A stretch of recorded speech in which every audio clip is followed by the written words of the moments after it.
Okay, so today I interviewed Professor Enrique Dussel Peters, and he is an economics professor at the National Autonomous University of Mexico. And he focuses on Chinese relations with Mexico and with the Latin American and Caribbean regions.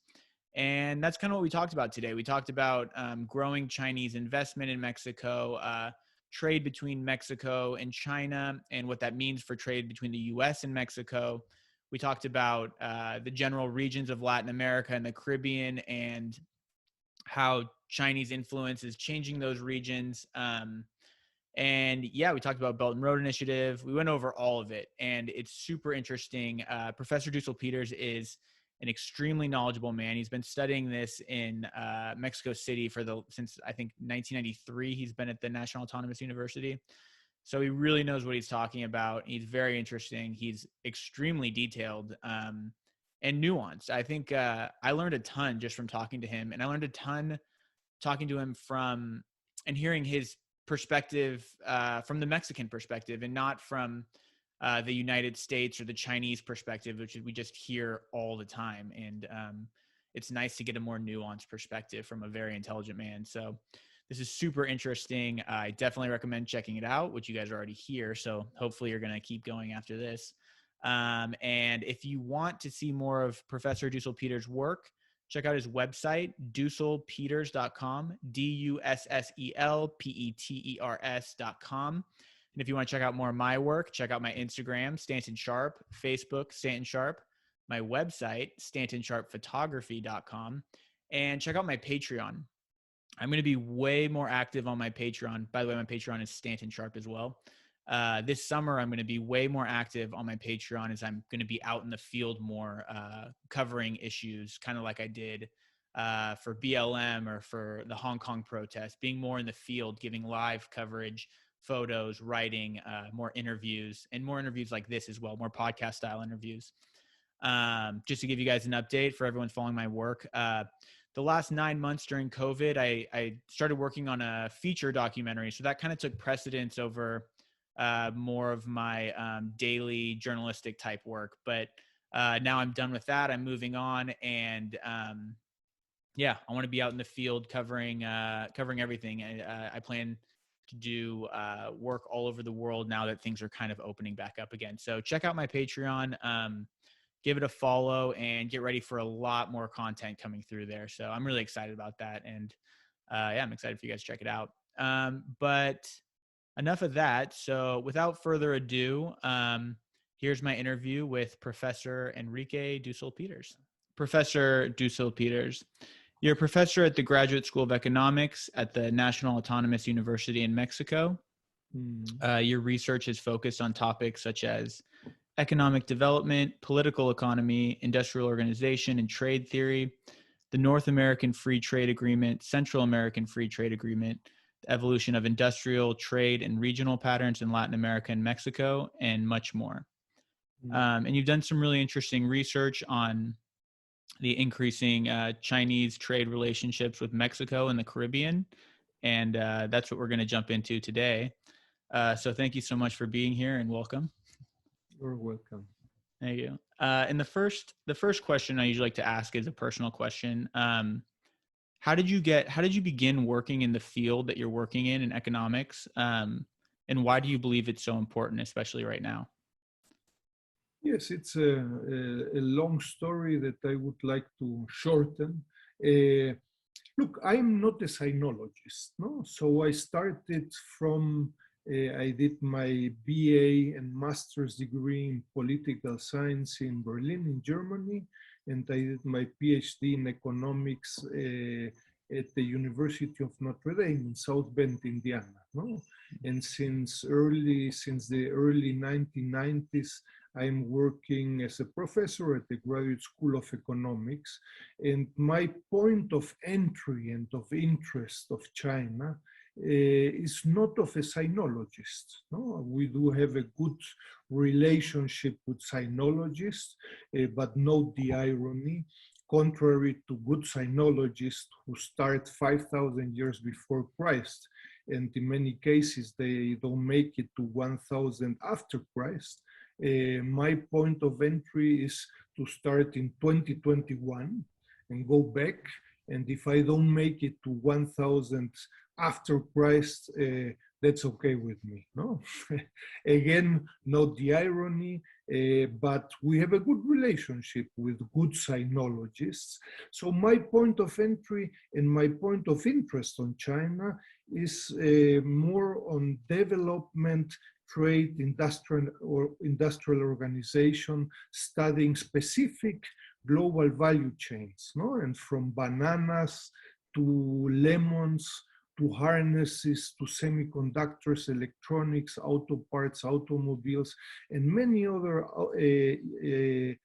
global value chains, segments, and processes, doing a lot of very detailed firm level analysis relevant for Mexico, for Central America and the Caribbean mainly, and for also as a consultant, but also as a professor since the late 1990s and early 2000s, and where increasingly the name of a country called China came up. No?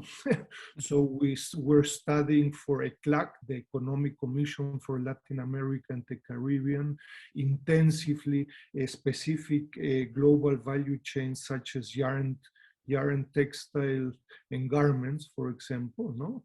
Which is a fundamental global value chain for Central America, but also for Mexico, again, old 1990s, early 2000s, and increasingly, there was a country that was called China, and with its studies on electronics and in other value chains.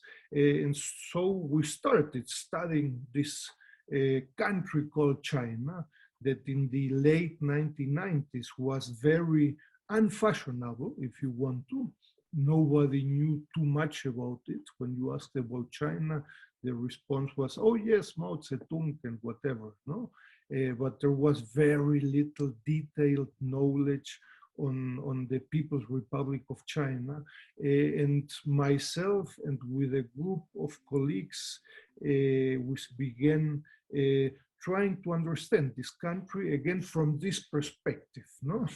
Not necessarily, not even speaking Chinese. My Chinese is very poor. I always say in my next life I will learn Chinese. My daughter speaks Chinese. My day only has 26 hours. When they put us like chickens, I will have in my 30 hours plus day time to learn Chinese, not in this life apparently. And so we started asking ourselves, who is this country? What are they doing? Why are they competing in these specific global value chains? And since then, well, for more than 20 years, we have engaged not only in my personal research, but also in institution building, no? I am not a particular fan, although I understand very well the discussion on institutionalism, which is important in political science and in economics. But in the last 20 years, we've built two important institutions in Mexico and Latin America. One is strictly at the academic and university level, which is CECHIMEX, the Center for Chinese Mexican Studies, which is one of the important research institutions working on China from a very multidisciplinary perspective. No? We have had 300 plus conferences, speaking from erotism in China to culture, to learning Chinese, to whatever, and of course, speaking of very detailed economic topics. CECHIMEX is part of the School of Economics of UNAM, and very importantly, in 2012, we started with Red ALC China, which is the academic network of Latin America on China, which today has 650 plus members, more than 25 institutions. Last week, we just finished our fifth international conference with 120 presentations, 150 participants in 3 days. And I can assure you it's one of the important points of references in Latin America. Something like this does not exist in Latin America or in China and other parts of the world. No? So I would very humbly but very proudly highlight that we have achieved a high level of tolerance and of discussion. And in Red ALC, we have members of the State Department of the United States, no? But we do also have members of the Communist Party from Cuba, China, and other parts, no?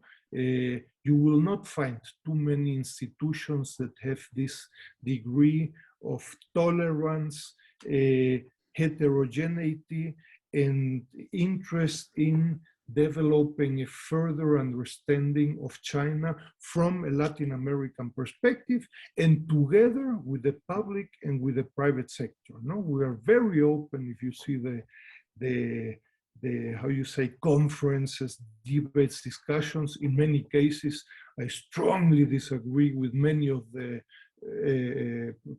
presentations, but this is not a personal engagement or a personal institution, but it's more of a, I would tell you, of a Latin American perspective, trying to understand these new triangular relationships. No, so sorry for the very long response. No, No, that's great. It's an exciting time to be studying what you're studying, right?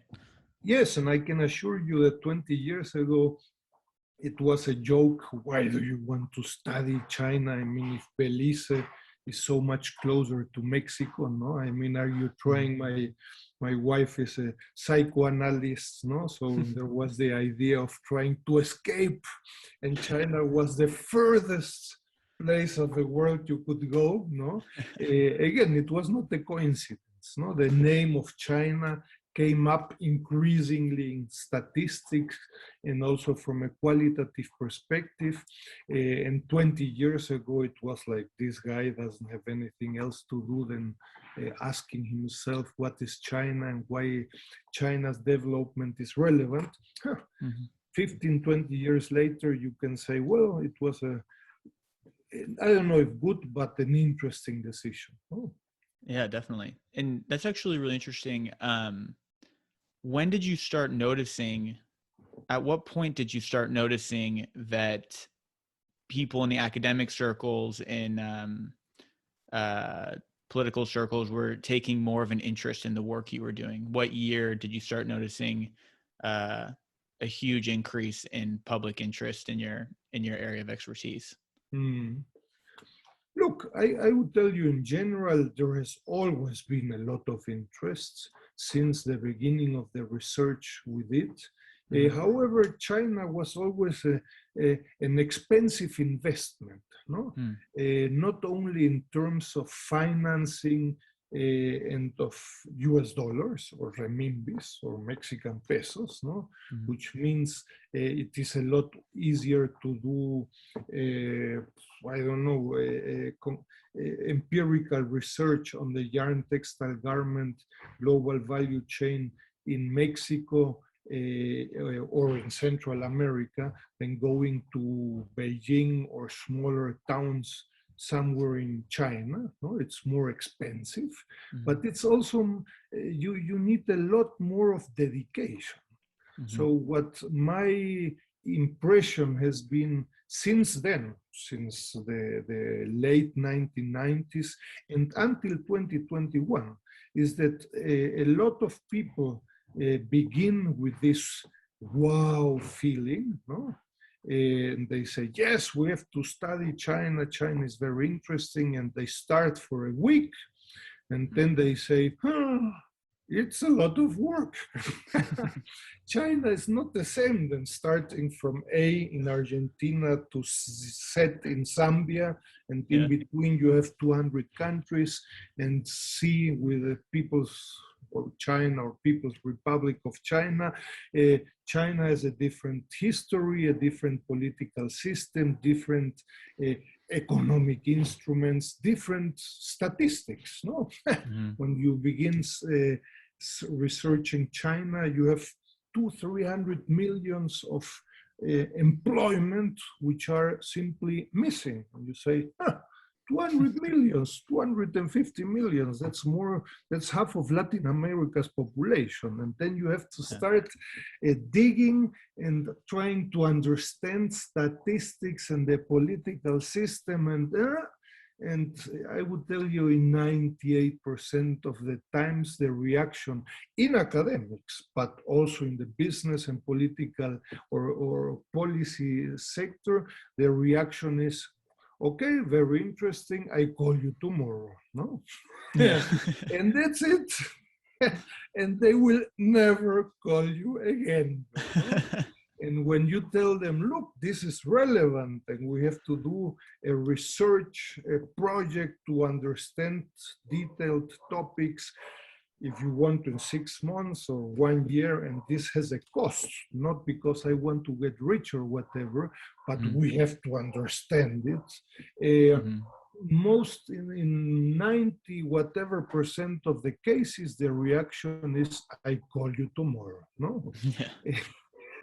You know what? Let's continue with our business in LA, in Florida, in Mexico, or whatever. These Chinese are very complicated. Let's speak about this tomorrow. No? So we have presented dozens, if not hundreds of projects in the last 20 years to all imaginable institutions, public, private, academic institutions. We have achieved quite a bit, no? But again, 90 whatever percent of the projects have not even been rejected. No, they all acknowledge that the topic is relevant, but in most of the cases, these institutions do not want to invest in time and resources with people on these topics. No? And this is one of the issues that will come up probably in our interview, an in-depth ignorance in Latin America on China. No, we believe that China, again, is somehow similar to the US, to Mexico, to Brazil. Not exactly, yes, there are some differences, but let's assume that it is more or less the same. No? And that general assumption generates massive disinformation and massive misunderstandings. No? Yeah. Yeah, well, let's try to debunk some of those. Okay, let's jump into the Belt and Road Initiative. So the Belt and Road Initiative, China's major infrastructure, development and trade strategy with aims of having global trade and influence. We've seen China in Latin America, in places like Argentina and Chile and Ecuador. We've seen them have an increasing influence in those countries in that region, and even more recently, we've seen increasing influence in trade in Mexico and the Caribbean. If you could briefly describe, maybe over the last couple of years, China's increasing trade with Mexico and why you believe it's important, and we'll jump into some more details of it later. But if you want to just give your brief first impressions on where it's heading and where it is right now. Look, our and my personal experience is that in most of the cases, when we want to study China in 2021, it is fundamental to analyze, to understand China with a group of concepts. No?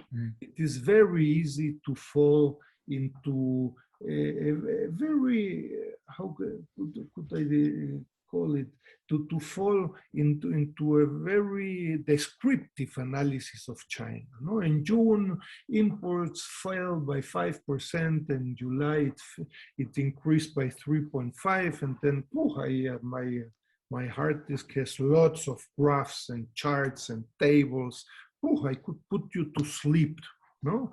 With information on specific global chains and what is going on in Argentina, different than Uruguay, and Brazil is also different, not to speak of Mexico, etc. So we need a group of concepts, no, to understand China. I'm not going to put you to sleep with some of the concepts we have developed, but I would tell you in 2021 and in the recent history of China since 1949, for example, the concept of the omnipresence of the public sector is critical. And I do not add any adjective. I'm not saying this is good or this is bad, but what I'm saying is if you do not understand today and in the last 70 years China's public sector, you will not understand China in 2021. And this contrary very explicitly against the idea or the concept of state-owned enterprises, Maonomics, or many other state-owned enterprises, etc. The public sector in China is the sum of four institutions, which are the central government, of course, but also municipalities, provinces, and cities. And these four institutions, under the leadership of China, of the Communist Party of China, compete with each other and generate very astonishing results. This institution does not exist, I don't know, the world from A to Z, from Argentina to Zambia, no? But I know some cases, this institution does not exist in other parts of the world, at least not in Latin America and in the United States, where they, under the leadership of the Communist Party, compete with each other. And this very strange institution repeats itself when you discuss auto parts, automobiles, electronics, yarn, textile garments, tourism, academic exchange, and many other topics. One topic. Another topic, and you were asking me about the Belt and Road Initiative, is historically it started in 2013 as the One Belt and One Road Initiative, and then it changed or shifted, if you want, to the Belt and Road Initiative. This is highly related, I humbly believe, to the concept of a globalization process with Chinese characteristics, no? Which means China, since 2013, is competing head-to-head with the US economy, and is also proposing, suggesting an alternative and different way of globalization.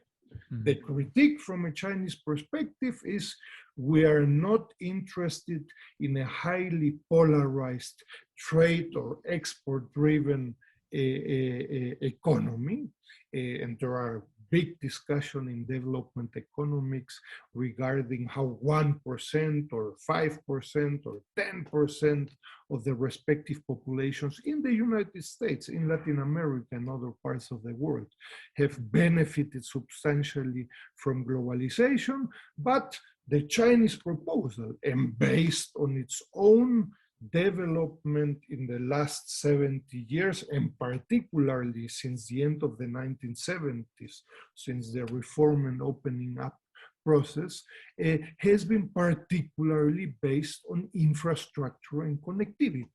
So it is no surprise or no coincidence, if you want to, that the main catchwords, if you want to, of the Belt and Road Initiative since 2013, proposed by President Xi Jinping of China, are connectivity and infrastructure projects. What are they trying to do? Well, alternate indifference to historical globalization since or after or almost finishing the Second World War with the Bretton Woods institutions, China is proposing a globalization process with a group of instruments, connectivity, and infrastructure projects attempting to benefit the people of the respective countries. We can discuss if this is correct or not, but this is China's experience in the last 40 plus years, no? And based on this strength, today China, in the last 10, 15 years, presents enormous and a very interesting, attractive possibility of offering financing technology firms that are able to develop these catchwords, but to make them very concrete through infrastructure projects, which include connectivity. No? And so there is a big discussion again if this will happen, if what China did in China, if this can be replicated in other parts of the world, etc. But again, this is only one part, if you want to, of this globalization process with Chinese characteristics. In the Latin American case, what we have been witnessing regarding China's increasing presence in Latin America, from the Malvinas to Mexicali, no, is we have been trying to increasingly differentiate between trade. China has become the number 2 trading partner of Latin America, in some cases in Peru, Chile, Mexico, Brazil, number 1 trading partner. In other cases, such as Mexico, the number 2 trading partner. One topic is trade. A second topic is financing. You have to differentiate trade from financing. China has become an important source of financing. Boston University and Kevin Gallagher have been doing an excellent job in that regards. Number 3 is overseas foreign direct investment. This is China has been investing more than 170 billion US dollars until 2020. We have a monitor of China's offtake in Latin America that we publish every year, no, by firm, by country, by sector, etc. And the 4th topic is infrastructure projects. Foreign direct investment and infrastructure projects are completely different, no? And there we, excuse me? The foreign direct investment and infrastructure projects are completely different? Exactly, no? And many so-called think tanks, we will see in a while probably, or not, I don't know, we are increasingly critical of the so-called think tanks, particularly in DC. No, I always say they are neither think nor tanks, no? But well, welcome. They meddle around, they put all these 4 topics in one mixer, no? And they say China and Latin America, they put all financing, trade, infrastructure, and investments all in one topic, and then they say, no, this is bad because we're going to fall in a debt trap. When you study each of the topics, you will find for Argentina, where China's presence is important in trade, non-existent in infrastructure, very important in financing. So what we have to do in 2021 is to start analyzing more in depth and in detail China's presence beyond any ideological bias that we might have, independently if we like China's presence or not. And we will find substantial differences in each of the countries in Latin America and in the relationship with China. In some cases, FDI, foreign direct investment, is very strong, and in other cases, infrastructure is non-existent. We will find very important shifts and changes of China in the last 5 to 10 years, etc. But for doing this, you need a more detailed, specific, time-consuming, if you want to, analysis beyond an ideological final description where you say, well, I like or I don't like or China. That's a secondary assessment.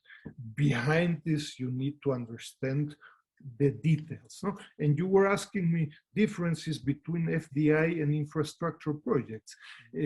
Infrastructure projects always require a client and a supplier. Mm-hmm. And for doing that, you need a contract. Mm-hmm. And in 99.9% of the cases, the product is the property of the client. This does not exist in foreign direct investment. If Huawei invests in Mexico and you ask Huawei, well, what kind of contract do you have? They will respond to you, I don't understand your question. I mean, contract for what? I mean, this is an intra-firm decision process. And if you ask them whose property is your investment, they will laugh at you and tell you, well, for sure, it's not your property. No?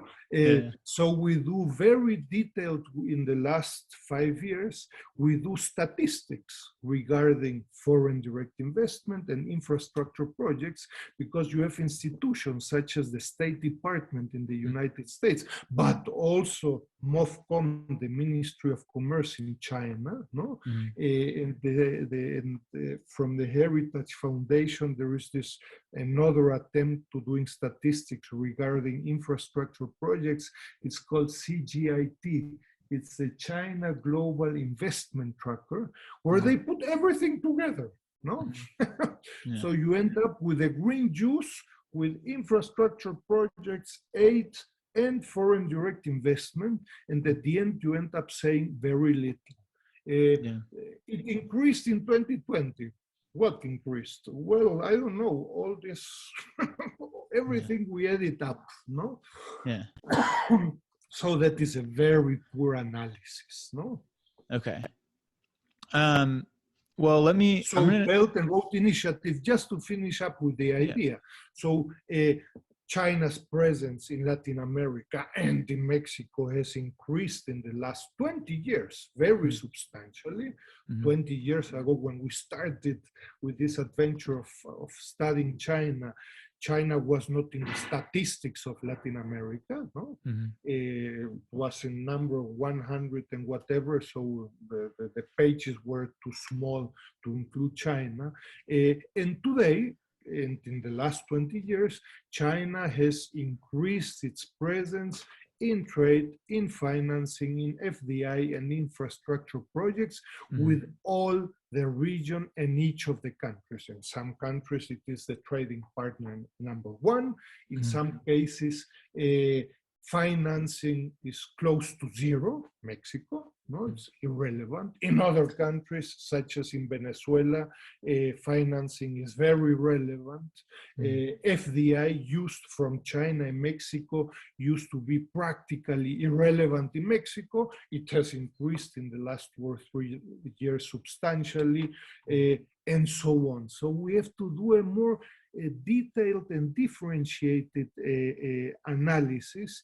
And as part of this Belt and Road Initiative, specifically for Latin America, Mexico is part of this, China has suggested, if you want to, the CELAC, I don't know if you've heard of this China CELAC Forum. CELAC is this community of Latin American countries, no? Which is, if you want to, something like an alternative to the organization of American states, which has not been working in the last 10, 15 years because Cuba is not included, because there are problems between the United States and other countries, no?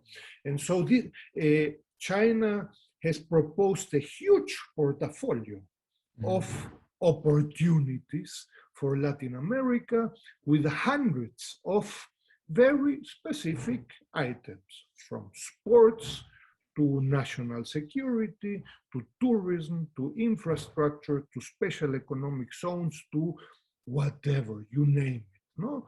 Even for countries that do not have diplomatic relations with China. This is very surprising and interesting. So a country such as El Salvador could say, you know what, of this huge portfolio, I'm interested in organizing a ping pong tournament. Mhm. Okay, you're welcome. No, and the other is more interested in attracting tourism, and the other is more interested in transferring high tech, etc., etc. No, so you have this huge portfolio where most of the countries, to be very honest, in Latin America, have not understood what China has been proposing. No, to Latin America. And surprisingly, as a region, this China Select Forum has been pretty weak. No, Mexico has been the pro tempore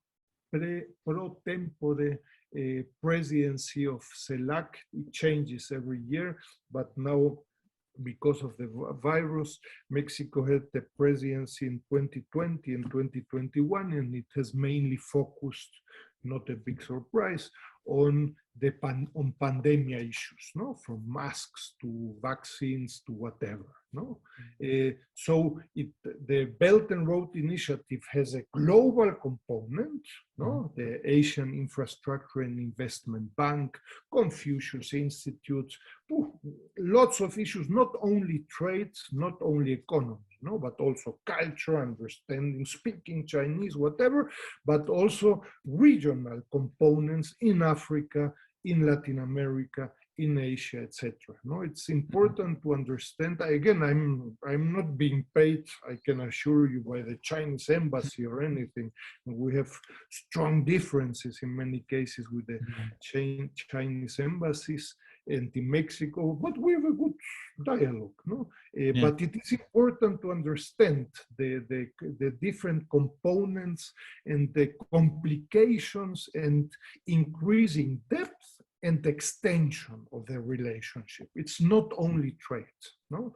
We have hundreds of topics from specific global value chains to tourism, to students exchange, to infrastructure projects, etc. And this is relevant when we discuss the issue of new triangular relationships, because the issue of having an exclusive relationship, do you want to marry me, the United States, or China?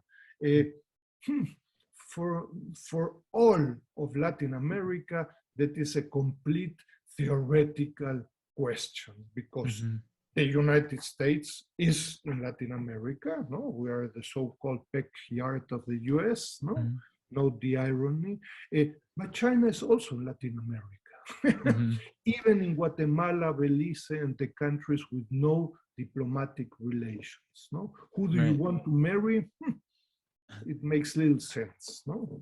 Yeah. Let's, before we get into the weed of things, let's, when you talk about Chinese investment infrastructure policy in Latin America and globally, I don't see much of a difference between the U.S.'s stance and strategy in foreign investment and infrastructure building. Are there any key differences that you've seen, maybe in Mexico specifically or in Latin America, in the process by which China approaches these different strategies for involvement in Mexico?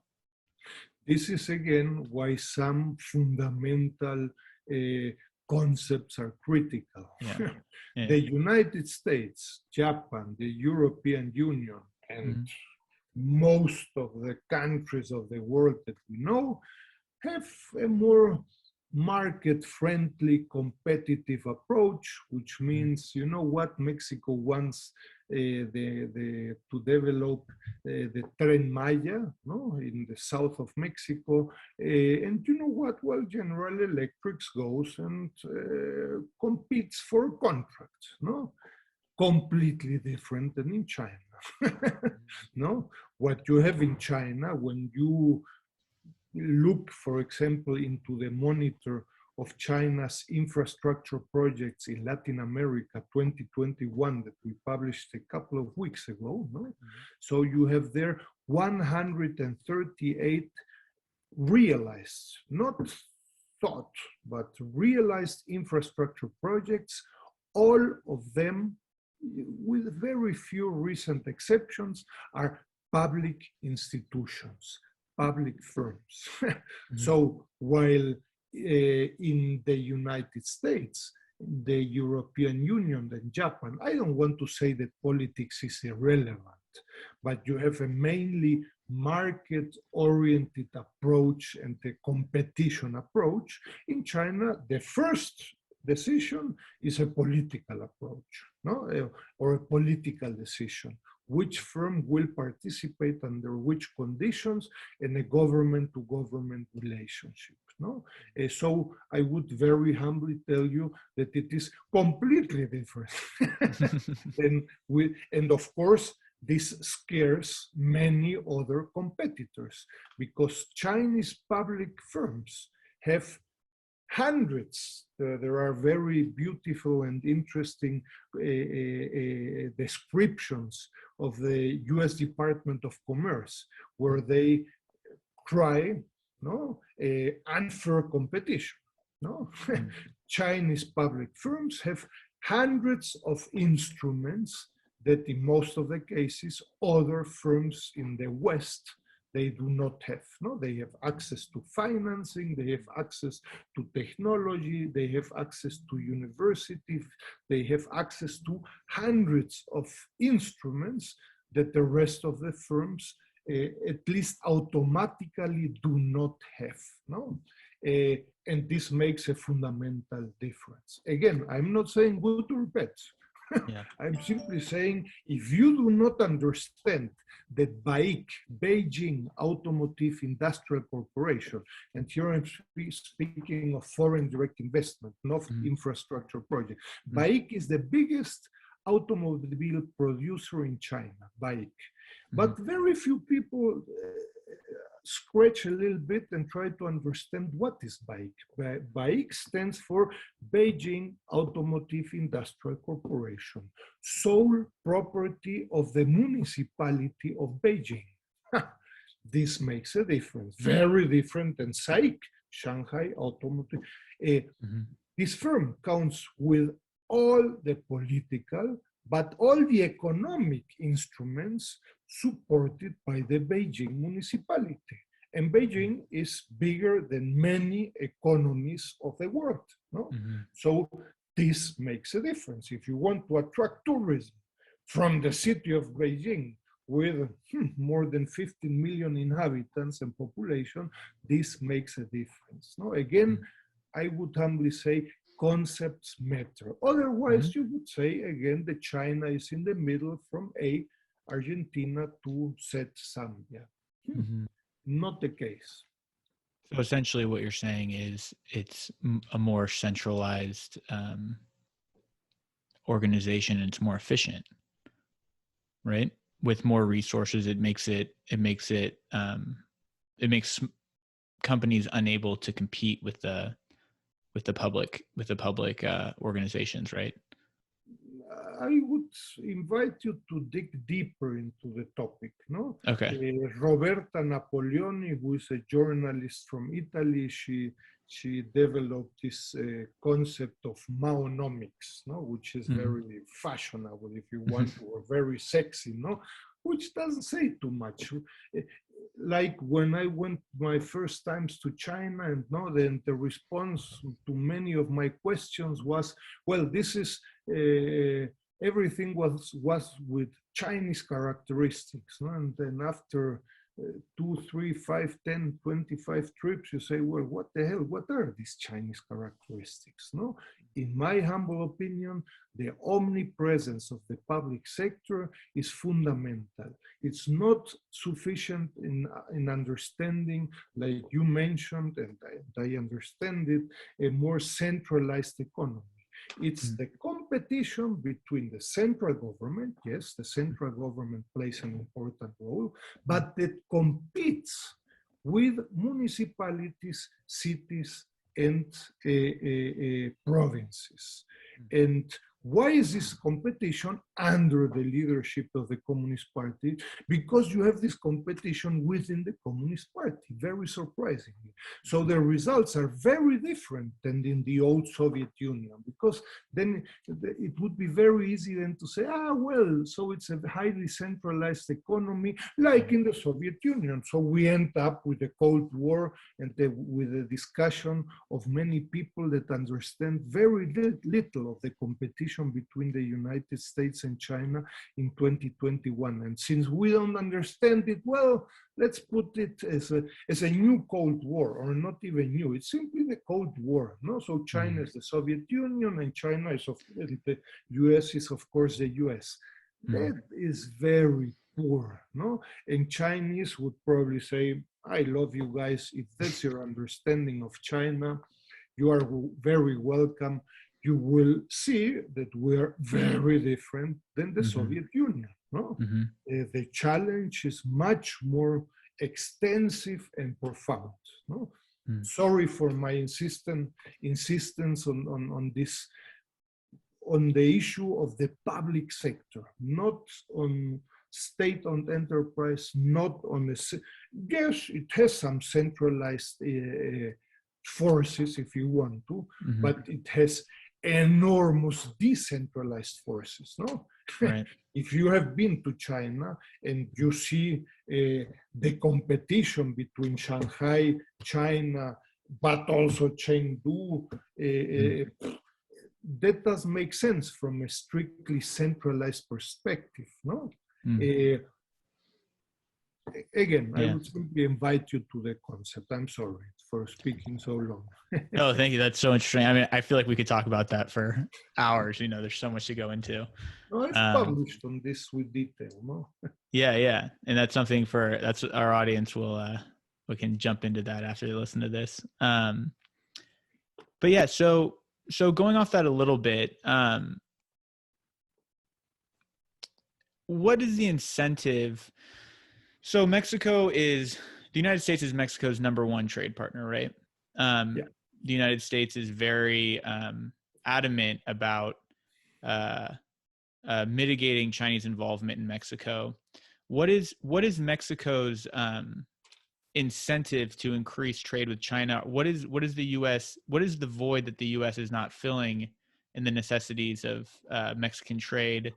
Or is it just that China is offering an opportunity to expand the Mexican import and exports and the Mexican economy?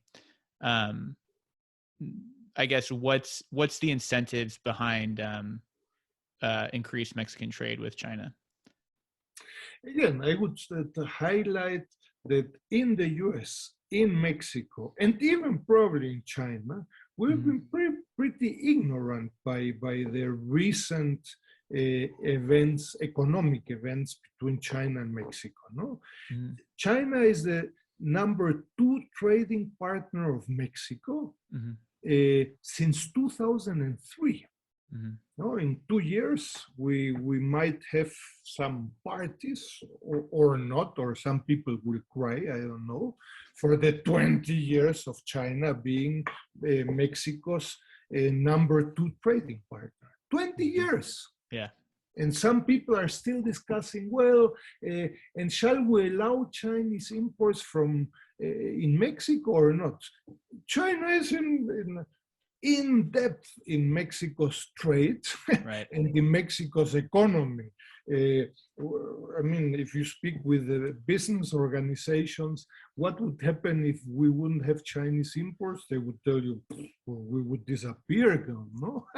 So the question simply reflects ignorance. So in the US, in Mexico, and partly in China, it is surprising how ignorant we have been about these issues. So when we started speaking personally on this topic, when we started analyzing China, most of the people were still discussing, are we going to allow Chinese imports or not? The question was absolutely irrelevant. Chinese is in Latin America and is in Mexico. And if you go to specific global value chains, auto parts, automobiles, electronics, telecommunications, by the way, China is by far the most important importer from a Mexican perspective. No, they have outcompeted the United States in the last 10 years, not in 2020. No, this has not been understood sufficiently in the United States. Why China? Well, again, this is a 20-year ongoing process. It did not happen since the Belt and Road Initiative or because Xi Jinping wanted it or not. This happened 20 years ago, slowly. No?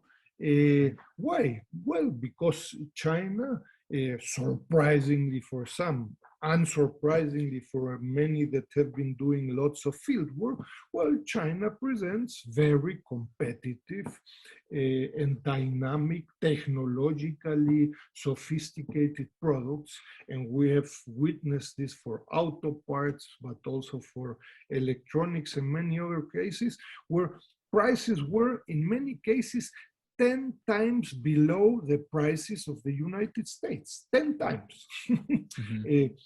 The question of shall I import from this communist part, from this country that says according to its constitution that this communist, I mean, the business, we have been working with the business sector for 30 years. The question is, who cares if they are constitutionally communist, socialist? The incentive is dramatic with the same quality. No? In some cases, there have been lots of problems. At the beginning, 20 years ago, you asked for something and they sent something else.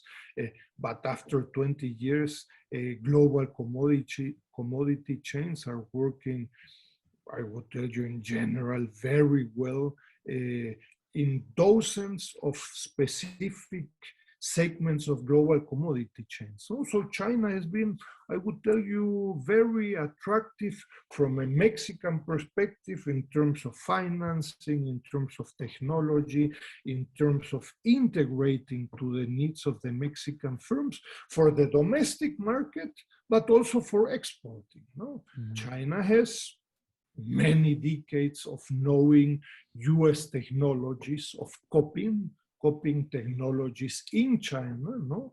So they were very useful for Mexican firms for exporting to the United States and substituting for US imports. No? You have to understand, yes, the United States is still Mexico's #1 trading partner, but in 20 years, since the late 1990s, early 2000s, the share of the United States over Mexico's total trade, imports and exports, fell from 81% to 62%. No, it's almost a 20% fall in its share. And who benefited from this? Mainly Asia, not only China, also Japan and all other countries, but by far the country that most benefited was China. And again, in specific global value chains such as auto parts, electronics, and telecommunications, China today is the main importer of Mexico. No? So this has been an ongoing process, not in a weekend, not in under the Biden administration. No? Right. No? Yeah, it seems and like. In the case of Mexico, it is interesting to understand. So trade, the Mexico-China, trade is an important component of the bilateral relationship. Financing is practically irrelevant for different reasons, but Mexican firms have a very good standing and the direct financial options in the US, in Japan, in Europe, and they don't need Chinese financing, contrary to Argentina and Brazil, for example. And regarding foreign direct investment, it has only picked up in the last 2 or 3 years substantially. And also regarding infrastructure projects. No? Infrastructure projects, in the last 20 years, we had until 2018, out of 3 infrastructure project attempts, a 100% failed quota. They all failed. Mm. And in 2019 and 2020, Mexico, together with Colombia and Chile, have been the new nucleus, if you want to, of growth of infrastructure projects of China and Latin America, no? And not Argentina and Brazil, as it happened in the last 10 years. No? So again, if you differentiate and distinguish these topics, these 4 topics, trade, financing, FDI, and infrastructure projects, you will find very different national differences between Argentina, Brazil, Venezuela, Cuba, Mexico, Ecuador, etc. Okay. Yeah. Okay. It seems like, yeah, in the nitty gritty of things, there's a lot more nuance to everything, and it seems like the American rhetoric and perspective is, oh, this is a very existential threat to American trade and to American stability. Mexico is obviously the southern border of the United States. And how do you see, with more Chinese influence in Mexico, more increased Chinese trade, do you see things like the potential for a stronger military presence in Chinese military presence in Mexico? Do you see Mexico potentially becoming in danger of becoming a proxy war between the United States and China? How do you, so like you talked about, Chinese investment and trade in Mexico is essentially an economic, it's a money game. How does Mexico straddle the political competition between the United States and China on Mexican soil? Look, I speak on these topics and on very detailed and specific topics with the U.S. Embassy and with the Chinese Embassy. I don't have anything to hide, and whatever I say, I tell you exactly the same. And I publish on this in a lot of different journals, but also newspapers. No, I would tell you, in most of Latin America, probably with the exception of Venezuela and Cuba, the military and national security component of China is not important. It is not important because, surprisingly for some, and we have some very quotes and analysis, if you want to, of Chinese scholars in which they note the irony again, in which they respect the United States backyard. No? So we respect it, of course, with the idea, by the way, United States respect my backyard, no? Which is Asia and which is Vietnam and many others. There it gets more tough, no? But well, again, so with these 2 countries, with the exception of these 2 countries, I don't see any important military component or national security component at the national level. No. However, again, China's increasing presence is happening not only in trade, but also through tourism, through academic exchange, through Confucius Institutes. The Xinhua Agency, we have a very good relationship with them, they have more than 100 persons working in Mexico. It's the biggest, I don't know how you call it, the biggest location, I think, in Latin America, in Mexico, no? In Mexico City, not far away from where we live, no? So you have many different components, no? So trying to how you say pacify your the idea of a Chinese challenge in Latin America and in Mexico, trying to pacify your idea that, well, China will only keep in its relationship with Mexico only in trade, that would be very naive. No, it's a big puzzle, and in which trade plays an important role. Huawei is already, and for 10 years, the main provider of all Wi-Fi telecommunications in Mexico, Huawei. No? Yeah.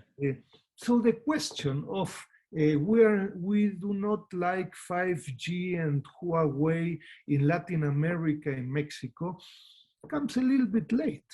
Yeah.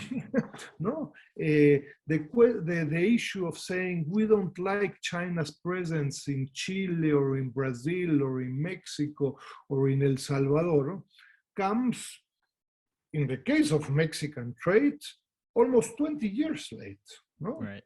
Since 2003, China is the second trading partner of Mexico. Huh. And what happened in the last 20 years or 30 years? No, where you were not aware of the issue, you didn't see the trend, you were too inverted, or what happened? No, so the level of ignorance is very high, and suddenly someone says, "I'm preoccupied by China's presence in Mexico." But this has been going on for 30 years, no? Right. It's a little bit late.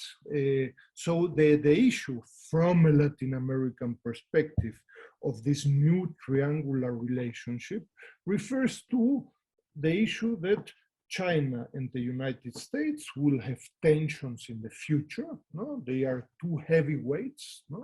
According to the World Bank, and measured in purchase power parity. The GDP of China is the highest of the world, and it is already the biggest economy of the world. No? And so you have some technical issues in economics there by who is the number one economy. China will be the number one economy in a few years. No? So, and this will happen. And so third countries, this is why this concept of new triangular relationships, I believe, is interesting. Third countries such as Mexico, but others, Vietnam, Japan, and many others, will have to deal with the tensions of these two heavyweights. No? And it cannot be, I believe, an ideological decision. No? I like the US democracy in Washington, so I say no to China. No? Or I like Beijing and the Great Wall, and so I say not to DC. That, I think, is a not very intelligent, strategic understanding of hundreds of issues that will come up every year. No, I spent last year one semester as a visiting professor at the University of Pittsburgh. No? And so the State Department in the United States is increasingly pushing US universities to close Confucius institutes. No? Why? Because these are Chinese spies. No? So we don't want Chinese spies next to our research facilities where we are doing high tech for the Defense Department and other issues. No? Very tough discussions within universities. The same discussions we will have in Mexico, where the US administration will humbly ask, please close these institutions, no, because they are Chinese spies. We don't want 5G, we don't want Chinese cars, we don't want many different topics. So the Right. countries in Latin America will have to decide case by case. No, bigger countries, Argentina, Brazil, Mexico, will have it a little bit easier, not to say less difficult, than smaller countries. No, under the Trump administration, in Central America, countries such as El Salvador and Panama and the Dominican Republic, they did not have a US ambassador for almost 2 years in some cases. No? Mm-hmm. In the bigger countries, we would say, well, that's your problem, not my problem. In these smaller countries, this is a very big issue. No? Mm-hmm. So you can, there are differences if you want to between bigger, smaller countries, how aligned they are to the United States, etc. But these new triangular relationships will become and are becoming very concrete, from ping pong to museums to whatever you want to, you can imagine. No? Yeah. Is that stable though? Is the triangular relations, are they stable? Because like you talk about, I think looking at a country, yeah, like Panama, opening up relations with China, what, like 4 years ago, would be a big surprise to the United States. And it was a big surprise to the United States. And talking about Chinese intelligence in these areas and U.S. interests in these countries, it would appear to me that eventually this is going to hit a breaking point. Like, I don't, do you think these triangular relationships are actually stable over the long run? I don't know. It will not, it will for sure not depend on Panama or on Mexico, but it will depend Globally. on the bilateral relationship between the US and China. Mm-hmm.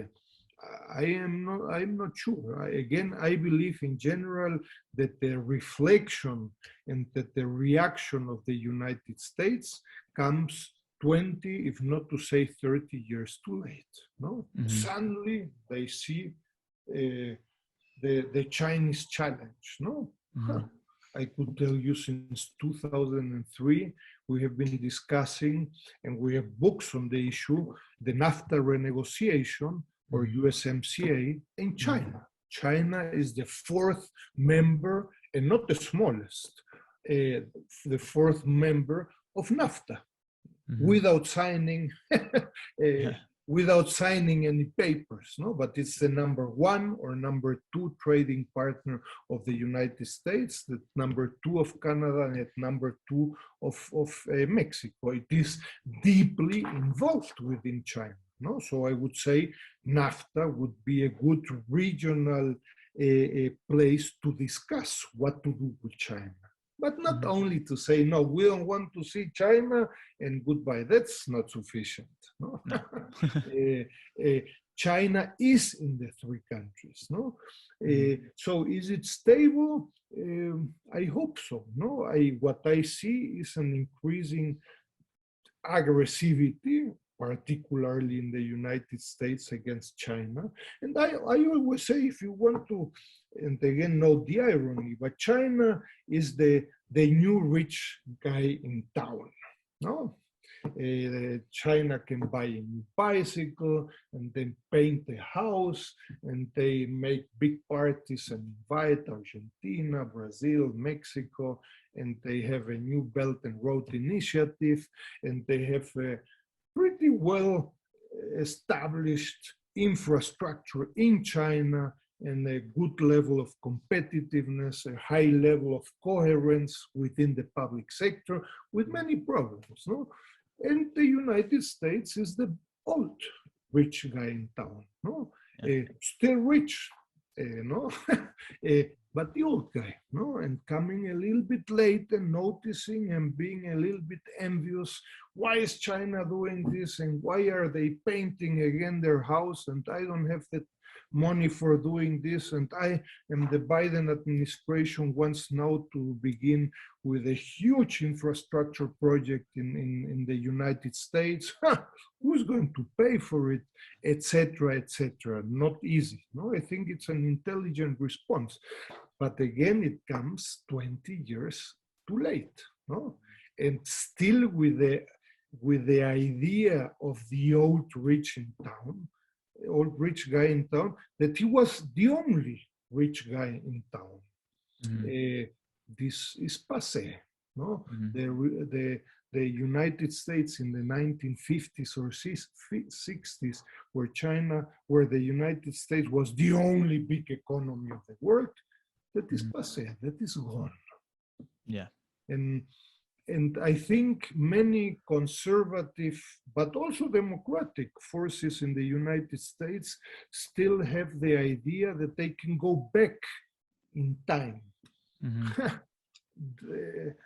That is a big illusion, I think, no?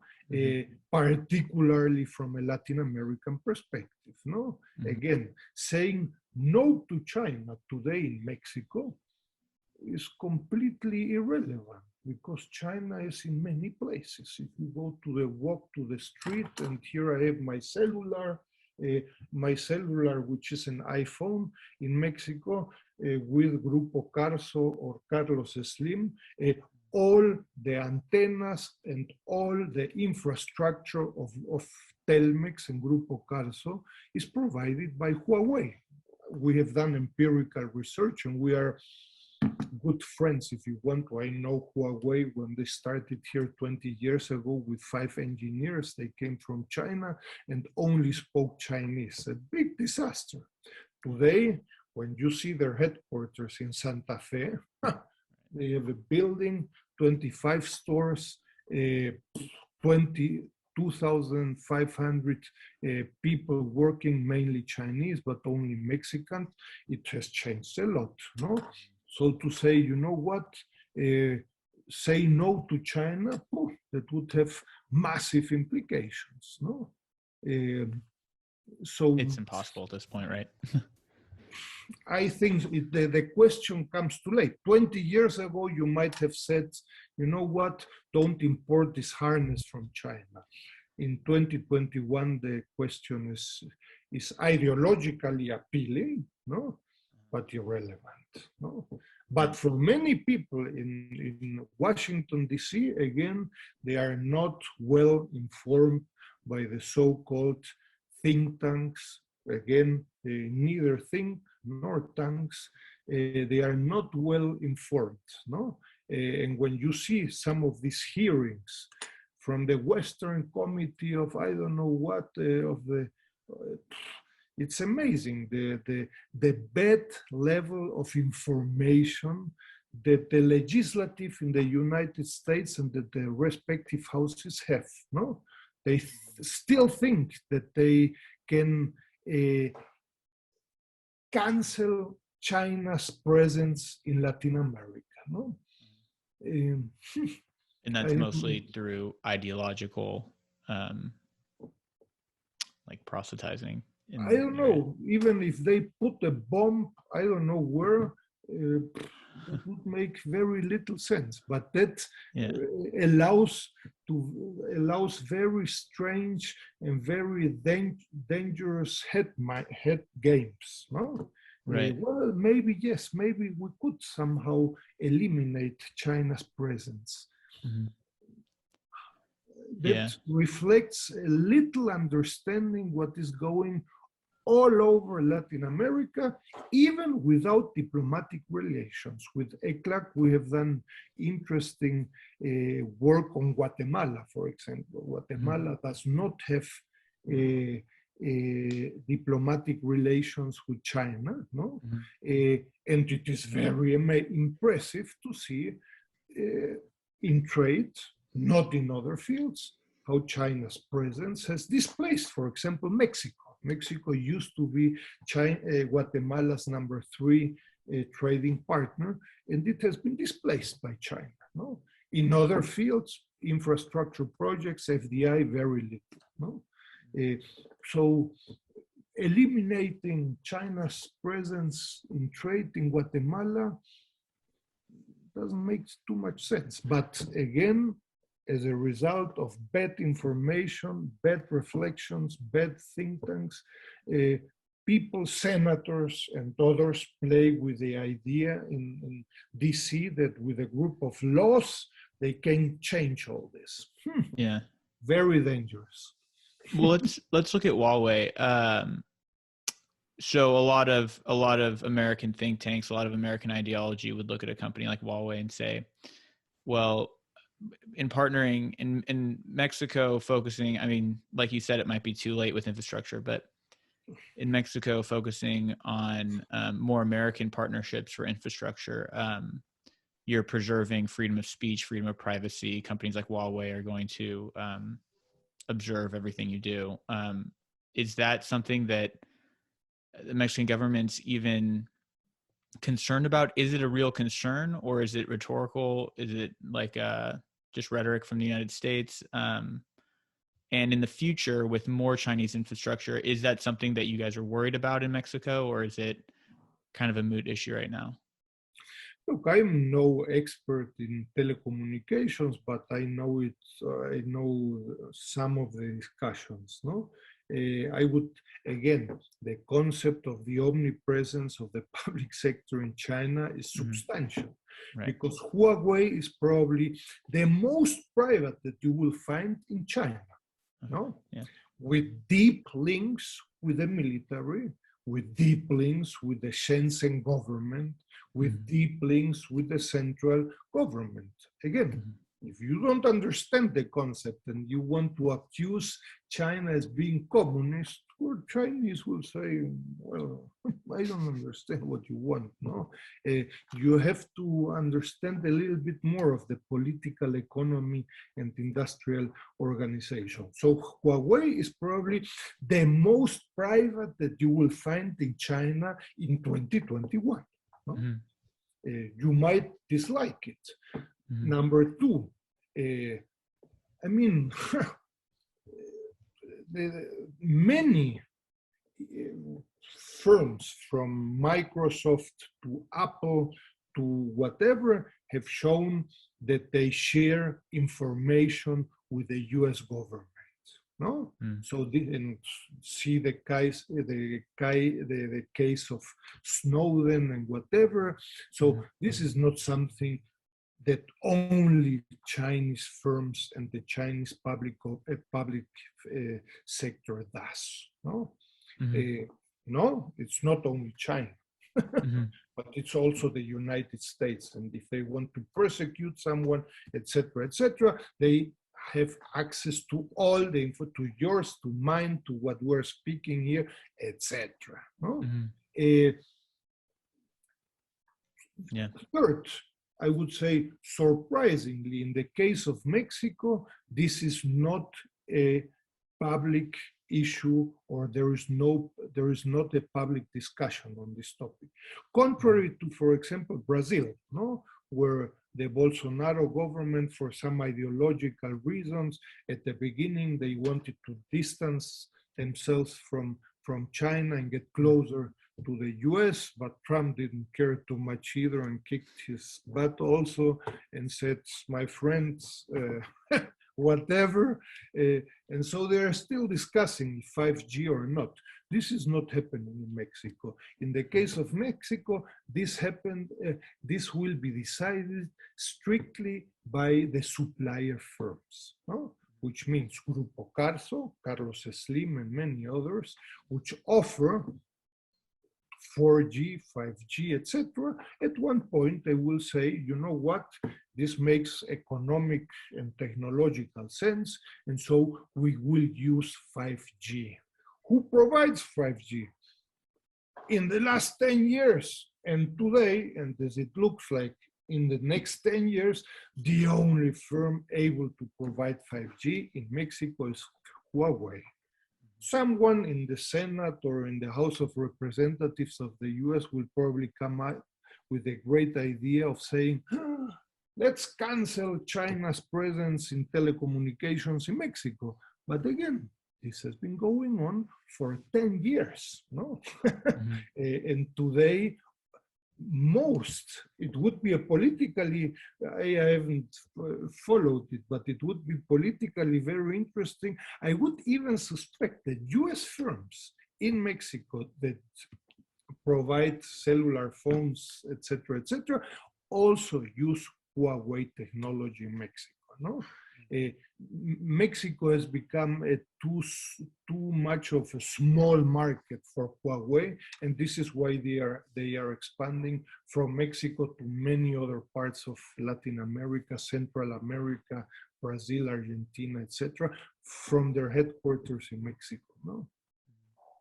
Okay, and Mexico was the first country in the Caribbean, Latin America area. It was the first country to use Huawei, to partner Huawei with Huawei. started. Yeah. Yes, very slowly with many problems. And I think after 5 or 6 years, they started in 2001, again, with a group of engineers and people that you would laugh at, and you would say, who the hell did you send? No, but they have improved very substantially. And after 5 or 6 years, they did their first contract, no? Because they have a very pragmatic and very intelligent technology, no? They do not require you to trash all your earlier technology. They mount their technology on what you have. No? Yeah. If you have Motorola or AT&T or Siemens or whatever, they say, I respect what you have. And if you do not agree with my new hardware, you can take it out and keep your own technology. This has not happened. All the firms have loved the Huawei technology. And of course, after 10 years, if you want to go back what you had 10 years ago, you would be at 0.1G, no, not at 5G. No? So it's not completely stupid. No. Yeah. So a lot of the economic points you make almost seem inarguable. With that in mind, does ideology, does sentiment, does past experiences between Mexico and the United States play any role in the decision making of trade unison with China, the place like China? Is there resentment towards the United States with old policy or old trade deals? Look, it's not so much of a resentment vis-a-vis the United States, but I would highlight, on the one hand, and the topic that we have been pushing a lot from our center and from the academic network, it is substantial, it is very important, and particularly in the future, in the context of these new triangular relationships, it is substantial that countries understand in detail China and have a better in-depth strategy vis-a-vis China. No? What do you want from China? No, you want more trade, financing, it is not necessary, less FDI. Why? Because you know what? 80% of China's FDI is of the property of China's public sector. No? Very different than from the United States, Japan, or from Germany, if you want, different. No? And if you happen to have at one point one problem with the public sector, it might be the embassy or playing ping pong or with any of the firms that provide you and supply you with infrastructure, you will have problems with the full public sector. No, right? As one. No, it's not an economic problem with General Electrics. You did not comply with them, and then you have one. No. The public sector is one in China. And it might be very friendly, it might be very attractive, but be aware of the threat that if you get into problems with the public sector, it is one, from the embassy to FDI, to infrastructure, to ping pong, to museums, everything. No, To the military too, right? what? Military as well, right? Of course, it's part of the public sector. Yeah. No? And Right. so it is important to have a strategy. Mexico and most of Latin America, we do not have a strategy. We do not know what we want from China. No? Mm-hmm. We blame sometimes China. In 2021, we requested health supply, no? And China responded very quickly, contrary to the United States and the European Union, because they had their own problems. No? But we don't know what we want in 2025, 2030, 2040. We don't know what we want from China. This is important from a US perspective. Latin American elites don't know what they want from China. This might be positive, this might be negative. No? So is there an interest of Latin American elites to substitute the relationship with the United States with China? No, I don't see so. I don't see that. No, by far for Latin American elites, China, I mean the United States is by far culturally, historically, financially, the most important point of reference. No? All the money that Latin American elites steal in Latin America, they put it in Houston, in Florida, in Los Angeles, or in New York. No, they do not put invest their money in Beijing. No, but again. The presence of China will increase, no? And also in increasingly technologically sophisticated projects, no? Which means that, again, it's not only a matter that if you produce yarn, I have visited dozens of production lines. It's not only a matter that the equipment is written in Chinese and you don't understand where the on and off button is because it's written in Chinese. It's not only that, but it's the full supply chain behind this, no? Yeah. And in which suddenly US firms are out of the business. No? It's not only the button. No? And you need workers, you need technology, you need upgrades, you need software, you need, no? And if you are not in the system, you are out of the system. No? And if you see what is happening bilaterally between the United States and China in terms of not allowing US capital investing in Chinese firms, not allowing Chinese firms that are related to the military to do business in China. Again, excuse me, not in China, in the United States. Yes, if you do not understand the concept of the public sector, no, BAIC, Beijing Automotive Industrial Corporation, is deeply embedded in the public sector with military, with telecommunications, with sports and universities. It's all part of the same.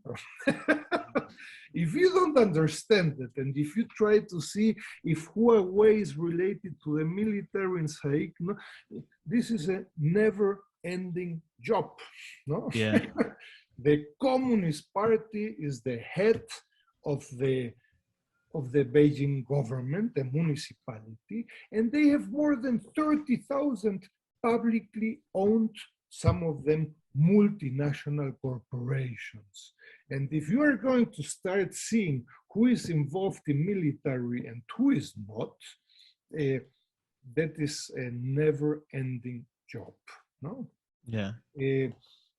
Yes, they are all integrated to that. Even public journals, universities, newspapers, if you are very white, they're all related to military. Yes. Welcome to China's reality. So are you going to ban the country in all economic activities? Huh. And are you going to impose that to Latin American countries also? No, because so far all these laws in the United States, which I have followed in detail, have been particularly Chinese firms in the United States. But you don't need a Nobel PhD to say, you know what? I am canceling all these technological and financial options of Chinese firms in the United States, but not in Mexico. And Mexico is a very important trading partner. And these guys in Mexico say, China, welcome, please invest into Mexico. If you are not allowed to invest in the United States, please come to Mexico, invest here, and from here you can export to the United States. You don't need a PhD degree, nothing to say, some intelligent guy in the House of Representatives will come up with the idea and saying, this does not make too much sense, no? And in Mexico and in Vietnam and in Brazil, and but again, Mexico might have some reactions and to say, you know what? You do in the United States what you want to, I do in Mexico what I want to. No? Again, we will have difficulties and tensions in this new triangular relationship. But today what we're witnessing is mainly US-China tensions, and third countries are pretty much free riders. No? Right. They say, I love your fight and your tensions. Please all come to Mexico, and from Mexico I export to the US and to China. How long will this continue? I don't know. No? Right. So stability, it might get very ugly and very tough. But again, for doing so, from a Latin American perspective, we need more knowledge, more institutions. We have very few institutions that specialize on China. We have also a high degree of racism in Latin America vis-a-vis Asian and Chinese, no? And so all this mixture of ignorance and racism and whatever can become also very explosive, no? Like in the United States, of anti-Chinese and Chinese bashing movements that can happen in Latin America, no? Which would worry me a lot, no? Yeah. With this I finish. Otherwise, I don't want you to put you to sleep with these topics. No. It's endlessly interesting. I think we covered a lot. I do wonder, because when you talk about, and I think we've kind of, I don't want to continue to go over the same topic, but I do feel like there is there's so many with immigration, with drug trafficking, with fentanyl, and all these situations in the United States that are directly related to Mexico. Isn't there a looming fear that this triangular trade agreements are actually the beginning of something potentially very dangerous for Mexico? And I look at Vietnam too. I don't, maybe even like proxy war, or is that too far of a reach or too like hypothetical, do you think? What has been happening, Stanton, in the last 20 years is a drastic decreasing share and presence of the United States in Latin America's trade. No? For example, just to say in terms of trade, no? I remind you, in the early 2000s, from a Latin American perspective, the United States accounted for 52% of Latin America's trade. 52. More than half of Latin America's trade, with all differences, from Cuba to Mexico to whatever. No? Half was from Latin. This fell in 20 years to almost a little bit around 40, below 40%. There was a very sharp falling decrease.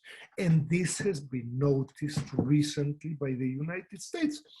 Again, a little bit late, no? Mm-hmm. Who has been filling this gap? China, no?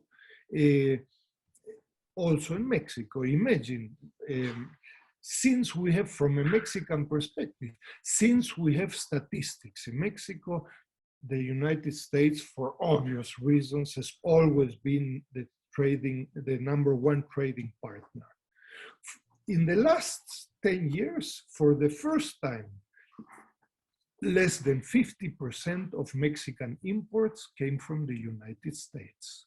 Less than 50%. Usually it was 70, sometimes even 80% of Mexican imports coming from the US. Now it fell to below 50%. Who has been filling this gap? China. Not only China, also Japan and other countries. No? So this has been going on for a long time. No? And it will not be easy for the United States to substitute for Chinese imports, no? As the United States witnessed in 2018, 2019, and 2020. No? Where are all these shoes and textiles and garments and whatever? Where are they going to come from? No? Are you going to produce them in LA or in Mexico? Not for the same price, no? And Target and many consumers and whatever will not be very happy with the new prices, no? So it's not only an immediate political process where someone says, we're going to close imports from China, and that's it. Mm-hmm.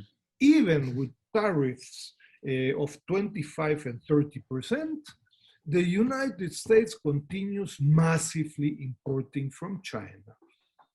Our intelligent economists would say, well, but this doesn't make any sense. Welcome to reality. No? Apparently it makes a lot of sense because you cannot produce the same in the US, in Mexico, in Central America, or in Europe, or even in Vietnam.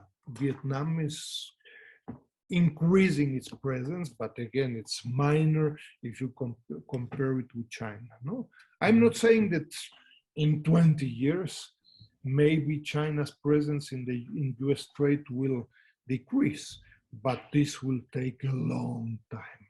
No? Right. So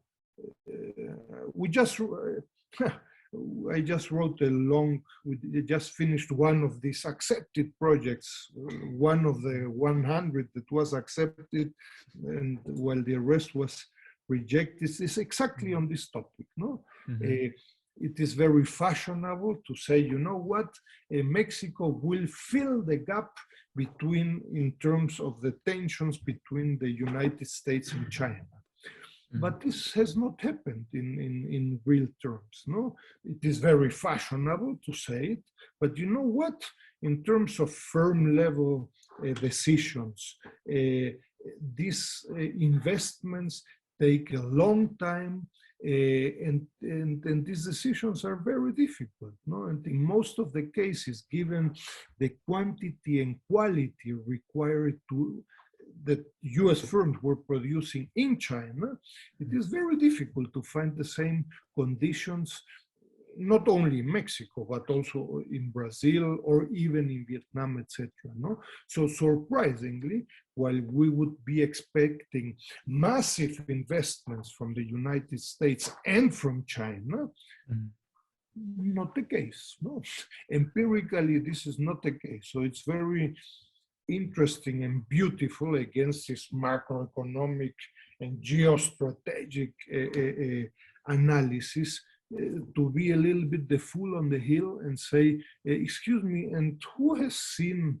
some statistics and who has visited some firms and who knows a little bit of particular global value chains? And there it becomes very silent, no?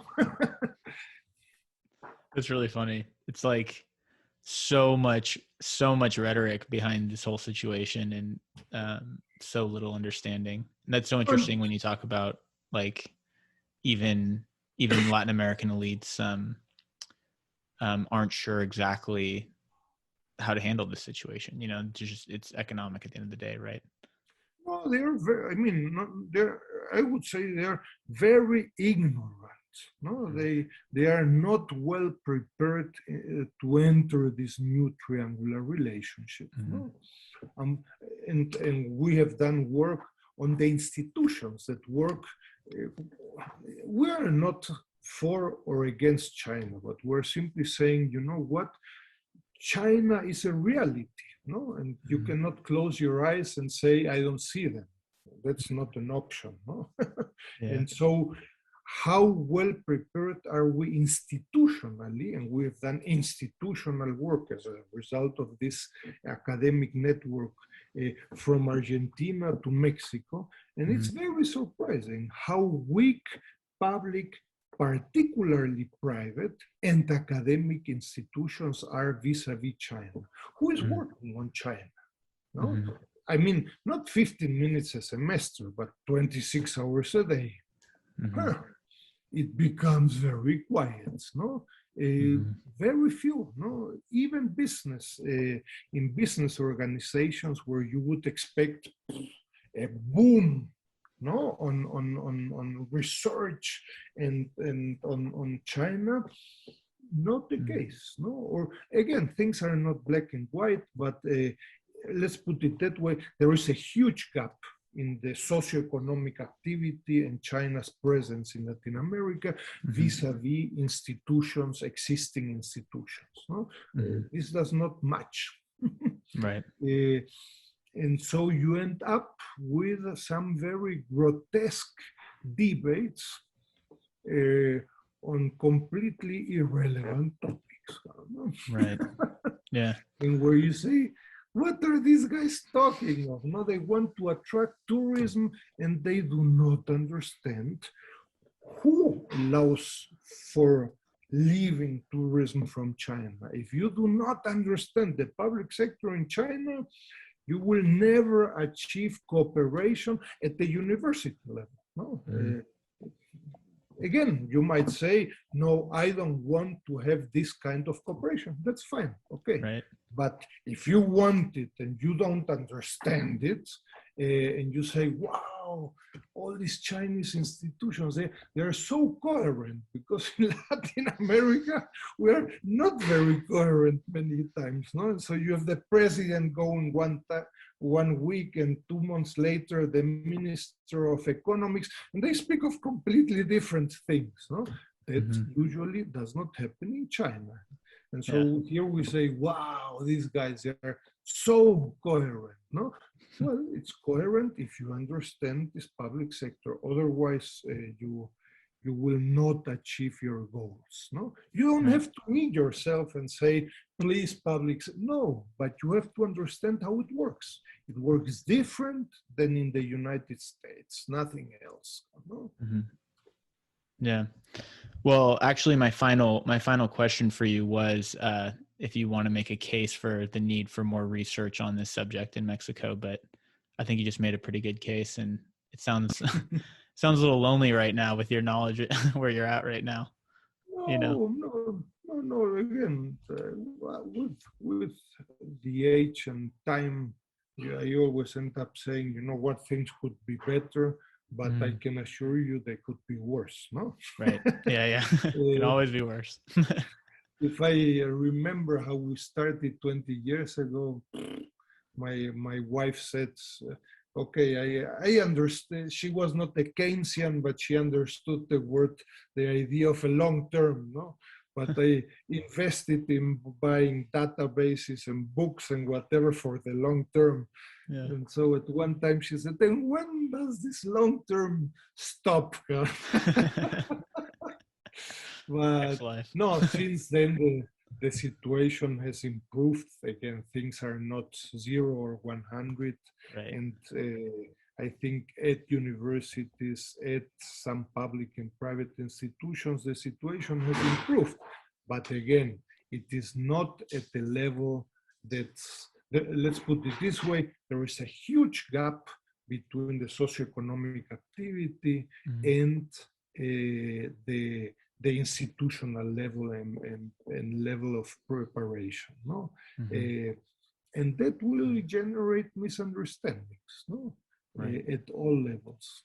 This is what worries me. And by the way, I mean, we are very critical of Mexico, and we have done, if you see some of the web pages that I recommended you, very detailed analysis with proposals on tourism, on trade, on investment, together with these business organizations. No? It's not all the thought and idea of Enrique Dussel. No, no way. We work together with other business organizations, colleagues from other universities, etc. The case of Mexico, I would say, is one of the most developed ones regarding China. No? In other countries of China, even in big countries such as in Brazil, you will practically not find one academic or business institution specialized on China. No? It's today very fashionable to inaugurate Asian studies centers. No? And they say, Asia. Every day we study more in China, we understand less.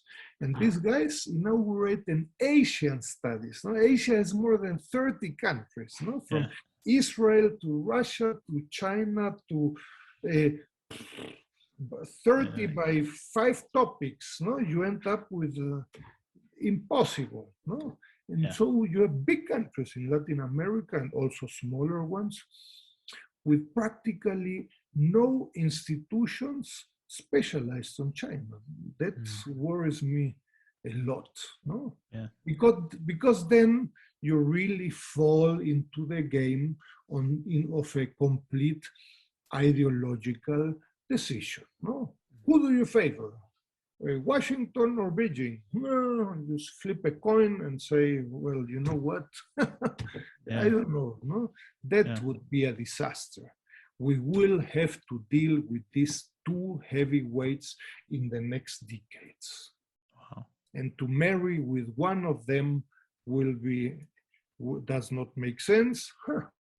As we know, they say having these marriages with 3 persons is not easy either.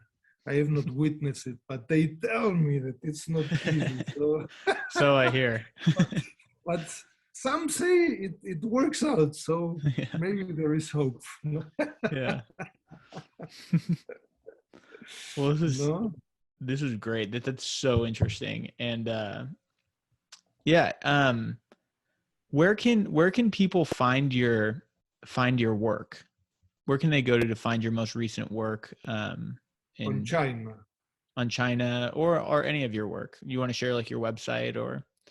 Yes, I mean my website and there is the heading of China. No, I mean, there are some other headings where some of the topics are different, more conceptual, or more, I mean, I always in Spanish we say todos los caminos van a Roma. No, they used to say all the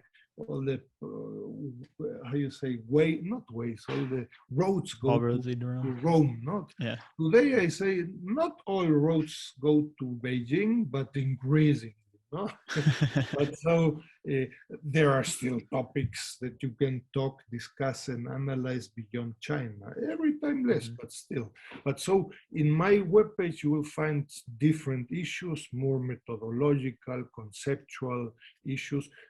But there is one specific headline regarding China. That is, I think, the best thing. And there you will find the wide heterogeneity of very different publications, mainly in Spanish, also in English, increasingly also in Chinese, and from newspaper documents and analysis to 30 plus back books and whatever. No, I think that's in dusselpeters.com. No, right. And Dusselpeters.com. then the heading of China. And as you will see in the centers or in the institutions we've created, with from statistics to reports to conferences to there's a lot of richness. We have a hard time trying to ask our friends in DC, but also in Beijing, to say, you know what, we're doing a lot of work on these topics, but not easy, not easy. No, the autism in some of these think tanks, with all due respect to autisms, is very, very strong. No? They try to discover the wheel again and again. No? Yeah. That's their job though, right? Okay, so you're still awake after 2 hours almost. Yeah, now I'm ready to go read some more. So that was awesome. That was so amazing. I think people will get a really good perspective out of this. So thank you so much. No, you're welcome. And I can assure you these are topics that we're discussing much more formally with a tie and with a jacket and whatever, with people from the State Department, from the Chinese Embassy, and in other places, which I think increasingly makes sense. No, but well, let's see what you make out of this. Awesome. So No? yeah, Professor Dussel Peters, thank you so much. Okay, you are welcome, and please let me know what you are going to do with all this information, if you are going to do anything at all. No? Will do.